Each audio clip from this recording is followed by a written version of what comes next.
I'm Tom Benson. I'm the principal of Pilot Knob STEM Magnet School, a school with high expectations, excellent teachers and staff, and super students, where we do great work and we read. And I'm going to talk to you about one of my passions and being a proactive principalship, and that's getting kids to read. You know, I love being in the classroom. I started my career in South Central Los Angeles 20 years ago, and I always have missed the reading. I remember reading a book by Garrison Keillor in front of my kids and starting to laugh. Now this is inner city South Central Los Angeles, 1986. Violence was everywhere, ubiquitous, and my kids, all of a sudden I was laughing. And my kids looked at me, and they had some second grade classroom bars on the windows, and they looked up at me and they said, "He's laughing." And it came to me that my students had never seen anybody at that time interact with print. They had never seen anybody laugh. They had never seen anybody cry. And I thought, lo and behold, I have to make sure that my kids are having experiences through books. So, about 15 years ago, when I first got my first principalship, I was thinking Oprah Winfrey at the time was huge. Still is, but was getting everybody, what was she getting everybody to do 15 years ago? Read. She was getting people book clubs. She was making bestseller authors in one show. There's something called the Oprah effect, where Oprah, when she would talk about a book, the book would go out and sell like 50 million copies. It was called the Oprah effect. I thought, well, what could I do? Well, I thought I can have a principal effect. And if I have a principal effect and I could get kids and their parents to read, I just coined this new term just now. It's called the POP effect. It's the principal effect plus the Oprah effect plus the parent effect equals achievement. So I said, well, why should I try to get my principals to do, my colleagues here, to do book clubs? Well, according to Stephen Krashen, the number one thing that we can do to increase reading achievement is increase the volume that kids read. Love the second quote here. There's no such thing as a child who hates to read. There are only children who have not found the right book. And children are made readers on the laps of their parents. And I just threw the Groucho Marx one in because I really just wanted to get a laugh from somebody. Thank you. Why do I do book clubs? Well, I do book clubs for a variety of reasons, but I want kids to share common experiences. And today I was just pulled out a book. Had anybody ever read Ida B and Her Chance to Save the World? About a young girl that got a reader back there? Good book, isn't it? It's incredible. Well, I just pulled it out today, and all of a sudden I found, we had done it at a book club, and somebody had marked the pages. And this book is about a young girl who was homeschooled, had the perfect life, lived in this little bucolic area, climbed trees, just enjoyed school, and all of a sudden tragedy hit. Her mother came down with cancer. It said, that cancer was like a bug in a tree.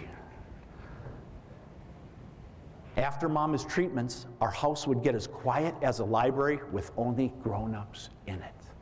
The story went on to talk about, didn't have a great ending, but it was a very good book. And just thinking back to my kids that I have at my school who have experiences like this, or from the book, How to Steal a Dog. I know many of you, like me, probably kids are coming in taxis because they're transitional, they're homeless. Well, we would read these books, and it would help our kids who either were in these experiences or our kids who weren't and could have empathy for those students that did. So, and then we also learned how to discuss and talk about literacy in a respectful way, and it encouraged our parents to read. We know the research, if kids read more, they do better. Here it shows if a student reads 20 minutes per day at home, and wouldn't we love it if we could guarantee that all our kids would read for 20 minutes at home? They'll score at the 90th percentile on standardized tests. So we want them to read as much. But why do I do it? Why does Tom Benson get up? You know, I have spreadsheets, I have QComp, I have all that to do, which I really like. No, this gives me a purpose. This gives me a passion for my job. Because I love books, and frankly, they're at my reading level. I'm at an N and a 670 Lexile, so I can understand the books. But also what Dave said the other day, we create an experience. We come together. We do fun things. And at the bottom I say, why do we do it? Because we do crazy, fun stuff. You know, we're always telling kids walk hallway basics, walk in line, walk down the hall. Well, when we have book clubs, we go play tag in the hall. We go hide under our teachers' desks. We have a blast. We bring pets. We bring dogs. We do all crazy stuff. So it's fun. Here's actually, Christopher was stabbing me. He was dressing up. Once my teachers heard that this was happening, they tried to give him a real knife and stab me at the time.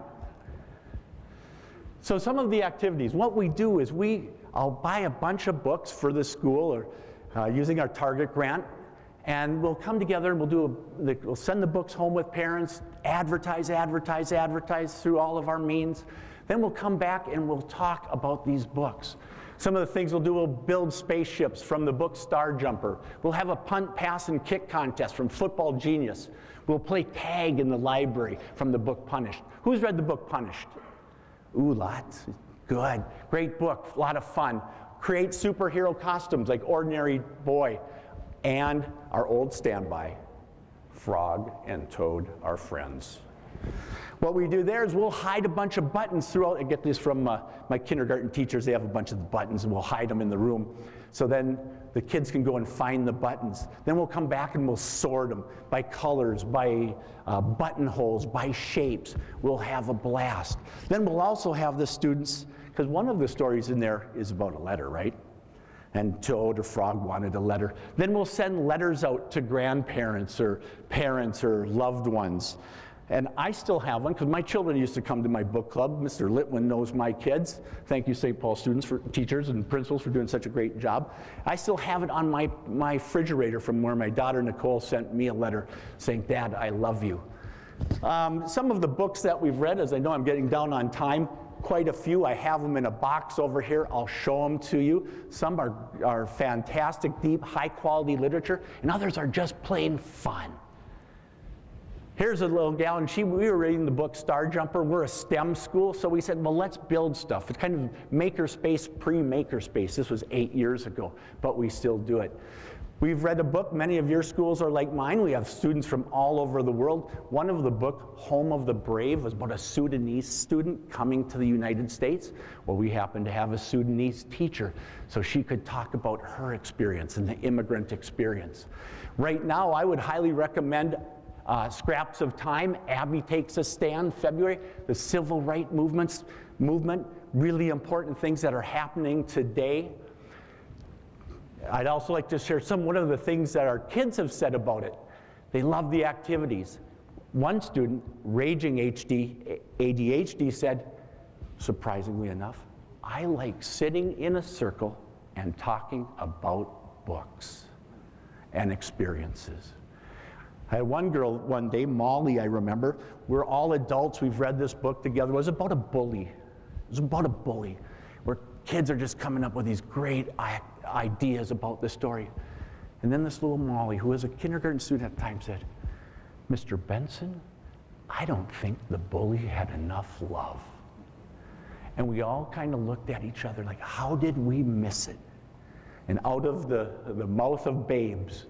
So what parents have said, well, the third one down says, I love the quality of the book club selections, Sandy Benson. Have you ever heard of a PowerPoint plant?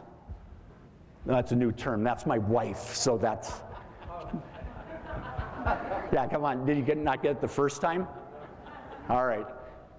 So here's how you get started. Find quality literature. Doesn't always have to be quality, but it can be fun. We mainly select Newberry's, Maud Hart books. We have a great time. We ask our local librarians, our teachers, and we have some books. We sit in a group. We sit around. We talk about the books. We do fun things like wrap each other in toilet paper. There's my daughter. Jim, do you remember her? Stellar student, wasn't she? Now she's a sophomore at Highland Park Middle School, doing Reader's Theater. Another great book, One-Handed Catch, talks about diversity and overcoming things. Here we created a volcano. Jim, you know that other little student there? Little Ginger? That's my other son. He's now a freshman in high school. Some of the technology tools, I'm going really fast, guys. Google Classroom, Edmodo, Google Hangout, GoToMeeting, GarageBand, MoveNote, iMovie, Kahoot. As this has evolved over the last 15 years, we're using more technology and other tools to reach kids. There's a friend of mine and former superintendent, Jay Haugen, superintendent of Farmington, even at the time came out. We have board members that have helped us. So I would just like to leave you with this. I hope you can find your passion in principling. This is mine. And as we say at Pilot Knob, do great work and read, read, read. Thank you.